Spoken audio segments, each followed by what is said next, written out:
sharp and soft, holy and whole. For the woman ready to burn the scripts and choose full-bodied aliveness, I'm Lucy Ports. Welcome to Blossom and Blade. Hi everyone, and welcome back. In this episode, I want to share with you the story of how I got married to myself. And this is a story that deeply touches me to this day, because the day that I said yes to myself, the day that I made this commitment to myself to love me, to stay with me, to be there with all of me, was the day that changed the course of my life. And in the ceremony, which I'll share with you in detail a little later, I received a new imprint of love.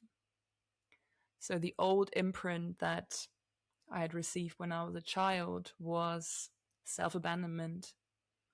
The idea that I have to leave myself in order to be worthy for love. And on this day, in this practice of embodied inner union, I remembered that there are parts of me that are longing to love me. That there are parts of me that are longing to be seen, to be held, to be felt, to be experienced, and to meet each other in this beautiful and juicy inner marriage. And so this was a complete paradigm shift where I experienced the embodied reality of I don't have to reach outside of myself for love anymore, but love is right here. I am the embodiment of love, and I'm having the experience of that in my body. And so I feel incredibly passionate about sharing this practice, which is really the foundation of my work and what I'm teaching in my self-pleasure practice. And I also want to share about this because so many women come to me with this desire to be more feminine. In this episode, I want to dig into this idea of what does it even mean to want to be more feminine? What is the desire that sits underneath this? And I want to share about my own kind of embodied understanding of the dance of masculine and feminine energies, the inner polarity and the inner union, the inner relationship. And I also want to speak into performed femininity and performed pleasure, as this is something that I'm kind of seeing as a bit of a trend in the feminine embodiment and coaching and neo-tantric kind of culture. And so I want to begin by digging into this question of when someone says, I want to feel more feminine, what does it even mean? Maybe it means I want to be able to soften. I want to feel more sensual. I want to trust to feel deeply. I want to be connected to my intuition. I want to express my creativity. I want to be in the full range of my emotions, my fire and my water, my grief, my rage, my joy, my erotic expression, my pleasure. I want to feel met and seen and received in everything that I am. I want to surrender.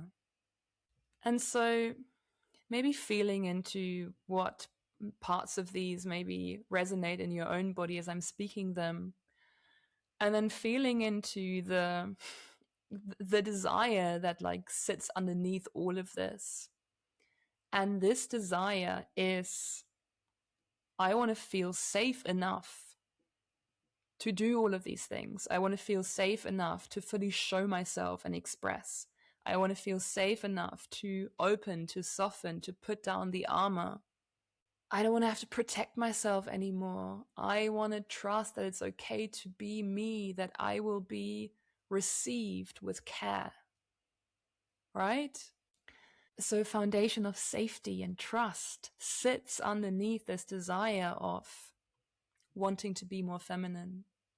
As I'm sharing this, I also just want to speak into the reality that so many women live within, which is the cultural legacy, the ancestral imprints, as well as our personal history that we carry within our bodies, which often is one of violence and of abuse.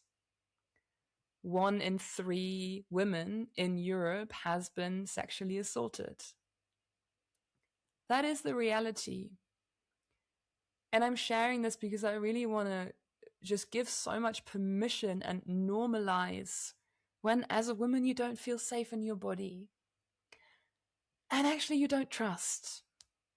And you can't open because that's a really clever thing to do.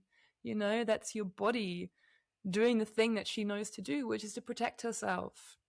So, you know, thank you, body, for being so incredibly intelligent and, you know, doing your thing to keep me safe. And of course, with that, there are some of those imprints that aren't relevant anymore, you know, and that we can devote ourselves to soften and loosen up those imprints and to begin cultivating a deeper sense of safety that is actually being built from within, as opposed to like an armor that we have to put on, where we are putting distance between us and the rest of the world, between us and other people, which of course expresses itself in tension, in numbness, in a lack of sensitivity in our tissues. And so, yeah, let's continue journeying with this question of I want to be more feminine, right? Actually, what I'm probably saying is I want to feel more safe. I want to trust. And this is something that we can actively cultivate within ourselves. Something to look out for in this is when this becomes like another self-improvement project. This idea of like, I have to become more feminine, so I have to do ABC in order to be this like juicy tantric goddess or whatever, you know, image I've maybe picked up on Instagram. Let's be really aware of like the difference between performed femininity and authentic femininity.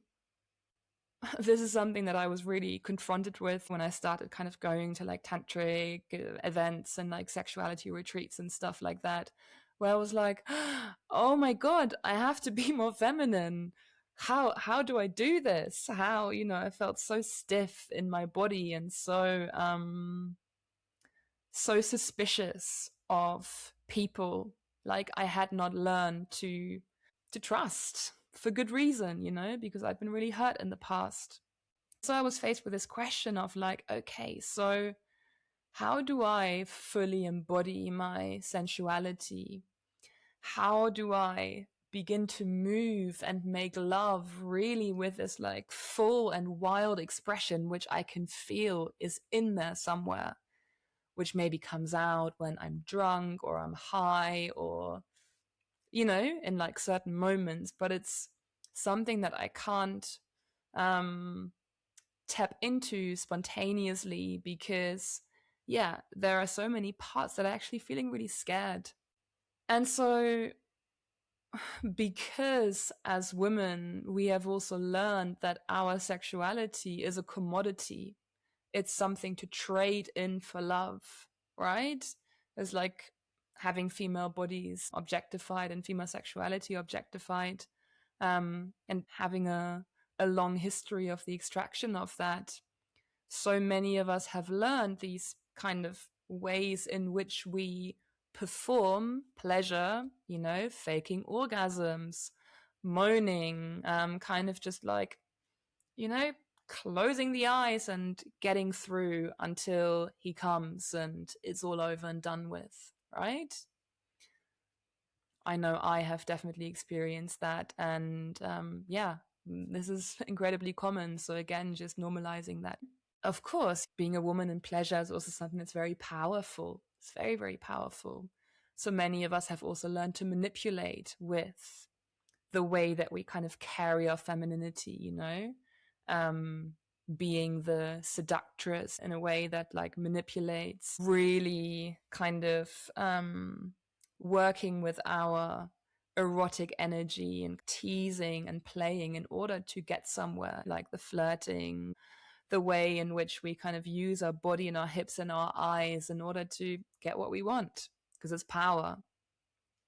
It's just another expression of performativity, right? Because when we're just in our natural radiance and our sweetness and fullness and our truth, we don't need to manipulate. We're naturally magnetic. Of course, for every kind of faked orgasm, for every time that we said yes when we meant no, for every time that we have pretended that something feels good when it really doesn't, of course, we carry that in our bodies. We carry this betrayal towards ourselves in our bodies. And our body doesn't trust us anymore when we do that again and again and again. I just want to make everyone aware who has this desire of like, I want to be more feminine, to inquire why and who is this for, you know? Because again, if we are placing the kind of focus outside of ourselves, like, I want to be more attractive, I want to find a partner, I want to da da da da da, it's like you're leaking energy, you're disempowering yourself. But bringing it back into, I actually want to feel fully safe in my body, and I want to provide this safety and this trust for myself. I want to be so fucking real with myself so I can have the fullest experience of life that is possibly available to me. That is what I'm talking about for, authentic feminine expression, if that's what you want to call it. How do we do that, right? How do we get there? And want to invite you to listen to the last couple of episodes if you haven't yet, where I'm going into this in more detail. But basically having a practice where you are learning to create a space for your feminine radiance to emerge is the way to get there. And so within that, again, just being aware of like when we go into kind of pushing and performing and putting pressure on ourselves, this will definitely make the way much harder. So instead of doing that, instead of like putting pressure, like why can't I open yet, and why am I not more soft and juicy yet, and blah blah blah, what we want to do is we want to create this practice space for ourselves, and we want to welcome all of the parts of us that are controlling, that are micromanaging, that are tensing, and we want to meet them with a lot of compassion, because again, this practice of embodied love is a practice of inclusion. It's a practice of welcoming all parts of you into your awareness and being like, here you are, terrified, tense, controlling, not trusting anyone. Here you are. Let me be with you. Let me listen to you. Let me touch you. Let me hold you. So you don't need to like push the door open and try and, make yourself surrender. And again, this is like a trend that I see in lots of the neo-tantra and sexuality spaces, of this performed surrender, where actually women are dissociating parts of themselves in order to be in this role of like, oh, look at me, I'm so fully open to receive and be penetrated But actually, there are parts of them that aren't here, that aren't on board. And so, again, this can become another distorted strategy of trying to get love outside of yourself. When maybe the more honest thing in that situation could have been, I don't trust you yet. And I am afraid that if I don't have sex with you, that you will leave me, that you will not be interested in me anymore. Right? A lot more edgy to do that in some ways. And so, with every practice where we give the body a space to trust us because we remove the agenda. We're not trying to push the body into opening quickly, into trusting, into being a certain way, but saying like, hey, you don't trust yet, you don't open yet, and I'm still here with you. Like we would with a partner, right? Like if someone approaches us and we're like, I'm scared, like I don't trust you yet. We would want that person to stay with us and be like, it's okay. Can I give you a hug anyway and just be with you? That feels good, right? As opposed to them being like, okay, see you later then. And, you know, this is one of the challenges when we start a self pleasure practice of not abandoning ourselves because we are feeling numb, we are feeling discomfort, we are feeling a range of intense emotions that we don't actually feel. These are the moments where you are creating a new imprint of love for yourself by staying with yourself, by not abandoning yourselves in those moments where being with yourself gets challenging. This is true, authentic intimacy that you can cultivate with yourself. And the more you do that, the more your hypervigilant parts can soften.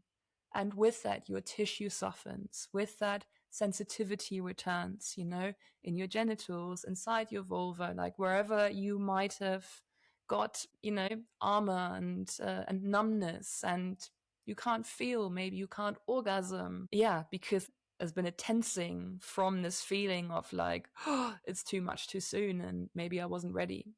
I now want to start speaking into this idea of like the inner feminine and masculine energies being in relationship with each other. And again, I don't love the terms masculine and feminine because there's so many different qualities and associations bundled up in them. But I'm hoping that you'll feel what I'm speaking about. In this practice of inner union, of self-pleasure, of inner polarity, of making love to yourself, right? It's all the same thing in the end. There's an acknowledgement that there are parts of you which are needing trust, needing safety, needing holding.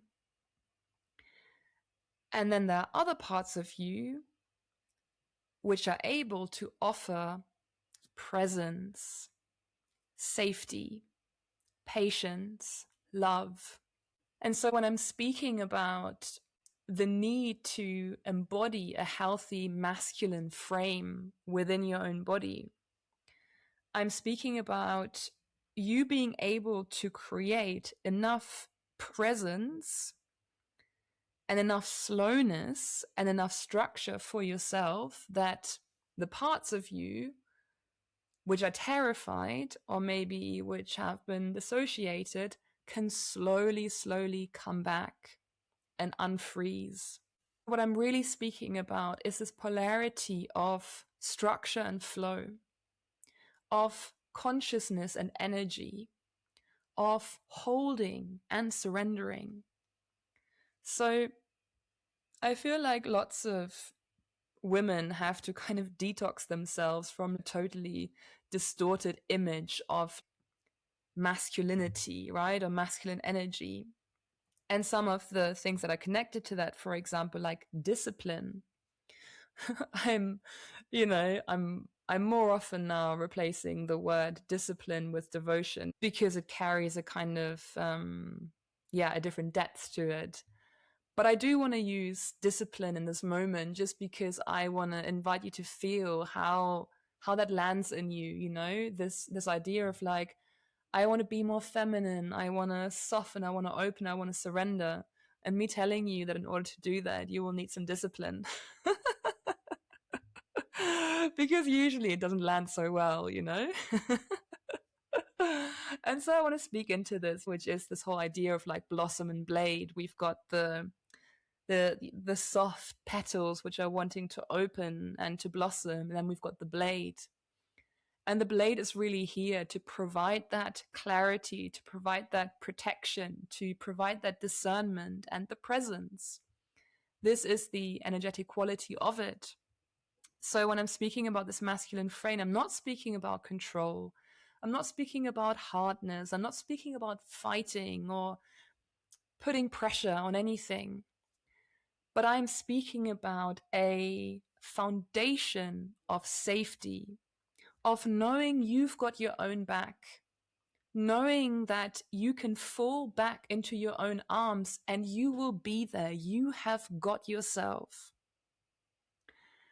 And when I understood this in my own body, it was like the biggest relief of a lifetime of, oh, my God, I felt like there was a part of me missing my entire life. And I was looking, and every man that I met is like, maybe he'll do it. Maybe he'll do it, you know? But this realization again of like, no one's going to do it for me. I am the one who's got myself. I'm the one holding myself through challenges. I'm the one who's there for me when everything falls to shit. I've got me. And this was a massive, massive upgrade in, the way that I was relating to myself, my sexuality, and of course, you know, the people that I was in relationship with. And so your capacity to receive is directly connected to your capacity to hold yourself, and also to your discernment, because being open and surrendered the whole time, that isn't the flex of the feminine, but it's about being so precise and discerning about what you let into your field, what you let into your heart, what you let into your body. We are naturally receptive, you know, the way that our vulvas are shaped, you know, the womb being a vessel, we take things in very easily. And again, the blade, this masculine quality of discernment and of structure, supports you in being very clear, like what actually gets to be in your field and what gets to be inside of your body, you know? And so if you don't open, you can't open, you don't feel safe, there's a reason for that, you know? Because you're not feeling the level of safety that you need, and that's okay. But it is your responsibility to create this foundation, and it's a practice. And again, there's this idea of like, it's not feminine to be in this kind of structured practice, because this should just like naturally emerge and just like be in the flow, and it should be spontaneous. And I mean, like, ask any artist, you know, in order to create the creative conditions in which like the muses can begin to sing and like inspiration comes through and the flow happens, we need structure. Flow thrives with structure. And this is the same principle of Shiva and Shakti, you know, consciousness and energy. In order for this energy to be experienced, we need the consciousness, right? So I want to share with you the story of my self-marriage ceremony, which happened at a time when I was journeying very intimately with all of these themes and questions that I've been speaking about so far. And so this question of like, what does it even mean to me to be a woman? What does masculinity, femininity mean to me? How do I want to be in relationship with a partner? How do I want to be in relationship with myself, right? And so I heard about this idea of a self-marriage ceremony in some online tantra festival. I heard someone speak about it, and my ears just pricked up, and I was like, whatever this is, this is resonating so deeply in my body. And so I went to this guided meditation, which was a 20-minute guided meditation about yeah, the inner masculine and the inner feminine coming into a relationship with each other. And it touched me so deeply, and it planted a seed in me that I felt like, okay, I want to work with this idea. I want to work with this transmission of inner union, but I really want to do it properly, right? So when I do something, I do it properly. And so I worked towards this ritual for quite some months. And this was actually at the end of my 120 days of self pleasure, which you can listen to in episode 1. And it was the 14th of February, Valentine's Day, right?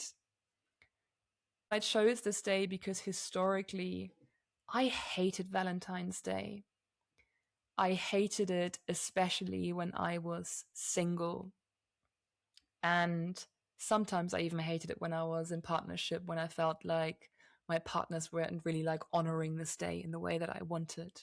There was such a need in me to kind of like receive love and affirmation from the outside. And on this day, Valentine's Day, this wound, this kind of inner split, and this deep self abandonment, which I felt within myself, really flared up.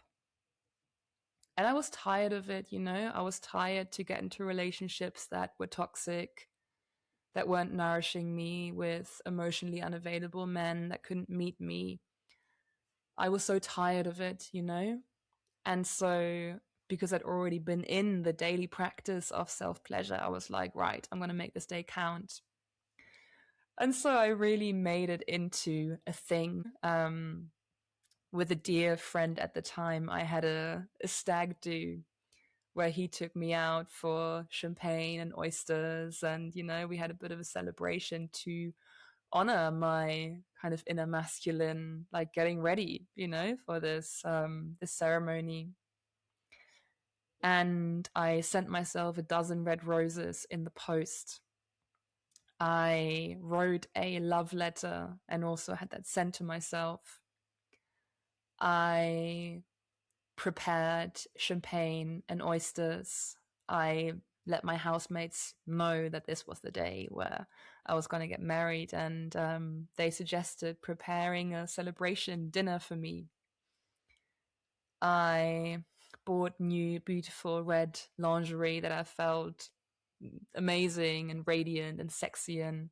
And yeah, I went into ritual that morning. I really prepared myself with setting really clear intentions, making offerings to my altar. And I moved into a self pleasure practice in order to enter into this erotic trance state, to open up the consciousness field and open up into the possibility of being guided into something new. And it was pretty wild, the ritual. I definitely, I pleasured myself into a state of real expansion and trance. And another thing that I had prepared was that I'd spend quite some weeks writing my vows from my inner masculine to my inner feminine and vice versa.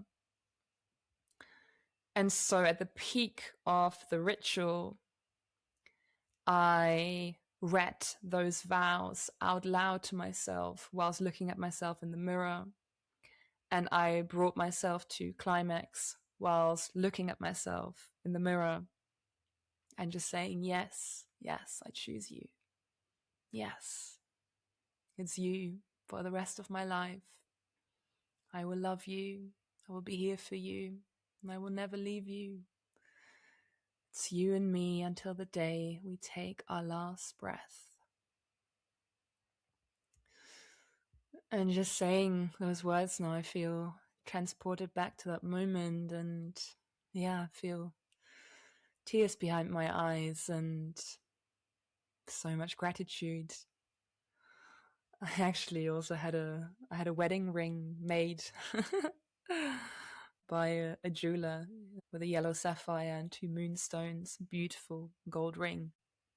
Yeah, which I wear as my as my token of remembrance of I belong to me and I love me and I'm here for me first and foremost.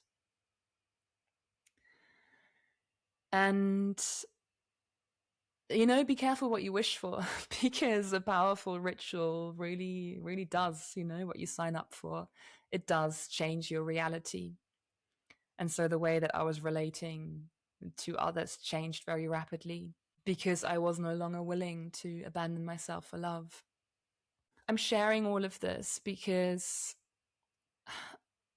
I want to give an example of how the practice of inner marriage, the practice of self-pleasure is really a practice of learning to create enough safety and belonging within yourself that all of you can actually be expressed and shine forward. And it is a practice of receiving yourself. Like, how can you expect of yourself to open and receive when you can't stay present with sensations in your own body or emotions that are uncomfortable? If you are in a constant pattern of self-abandonment, then how can your body, the soft animal of the body, begin to trust you? If you continue to leave when things get a bit more challenging, when you practice touching yourself without an agenda, when you stop trying to orgasm and you begin to actually listen, you begin to create a totally different relationship with your own body. As you're doing this, as you are creating this new relationship, you will most likely be faced with boredom, with irritation, with numbness, with grief, with resistance. And that is part of the practice. It's not a sign that something is wrong with you. It's a sign that you are a beautifully alive and complex being. And there are parts of you that are longing to be met, to be witnessed, to be felt. And so this practice of self-pleasure is not about making something happen, but it's a practice of listening to yourself and welcoming all parts of yourself. And it teaches us how we can get out of these patterns of trying to get the body to produce a certain thing, like, feel aroused now, open now, orgasm now. This is a really extractive way of relating to the body, and it's of course mirrored in the way that we relate to the natural world. Extraction, just like getting more resources, taking. And so we are unwinding, again, a whole history of colonialism, of oppressive systems, by the way that our hands touch our skin. And so in self-pleasure, when you learn to stay with your sensations, with your emotions, and you offer yourself enough slowness, bit by bit, your body will begin to soften and open and feel more. Because your body knows that you're not trying to force your agenda on her. And so in a way, I feel that this concept which I'm using to give you an example of what this inner marriage means, like masculine, feminine, it's so much more than that. It's so much more complex than that. It's really your cosmic and eternal parts coming into relationship with your earthen body parts. It's your ancient parts coming into relationship with your child parts. It's your lightness and your darkness. There are so many polarities that are living inside of you. It's your joy coming into relation with your grief. And so in our practice, we get a chance to meet the full colorful spectrum of ourselves, which is wild. It's a wild experience. But the more we give ourselves permission to be, with the parts of us that are so ancient and that know, and the parts that are feeling so insecure, and we bring them into a relationship and we offer ourselves the gift of being held and being witnessed underneath our own gaze, the more we come into union where all of these polarities begin to collapse and we begin to become the embodiment of love. And rather than practicing, it is something that we are radiating. And so I want to conclude by coming back to this question. I want to be more feminine. How do I do that? And to just offer to anyone who might feel that, maybe a different question to ask would be, what does my body need to trust and to open?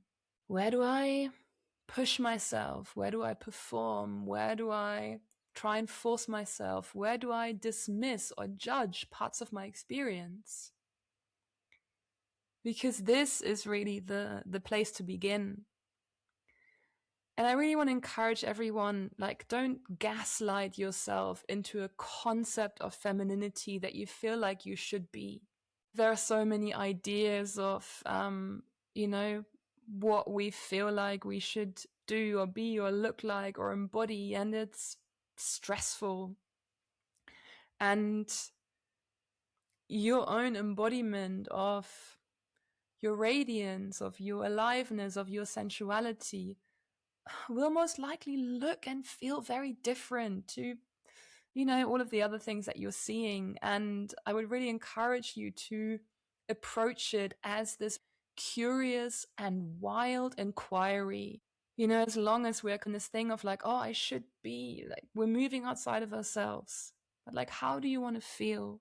And how can you create a space for yourself where you can actually have this experience of safety, of trust, of acceptance? So we don't need to skip over these parts. In fact, when we try and skip over these parts, we're just causing more fracture. Your body simply needs the conditions where it no longer has to protect itself from you and from the parts in you that are trying to make it different than it actually is. And from there, pleasure becomes less of a goal and something that I need to work on and perfect, but it becomes a natural blossoming and a natural unfolding. And for this blossoming, you also need the blade. You need the part in you that is willing to stand up for yourself, that is willing to draw a boundary, to say no, to really work with your discernment, to be very present, to have a lot of capacity and backbone for all of those wild, feral, chaotic, vulnerable, terrified parts of yourselves. And the more you you hold this blade in the back of your spine as a symbol for, I am here to protect my softness. I am here to offer a space of absolute love and permission. The more the blossoming will happen. And so if this is something that you want to explore, my program Blossom and Blade starts on the 13th of October. You can check it out in the show notes, and I hope you enjoyed this conversation. If you did, feel free to leave a comment, reach out to me, and yeah, looking forward to the next episode. Lots of love.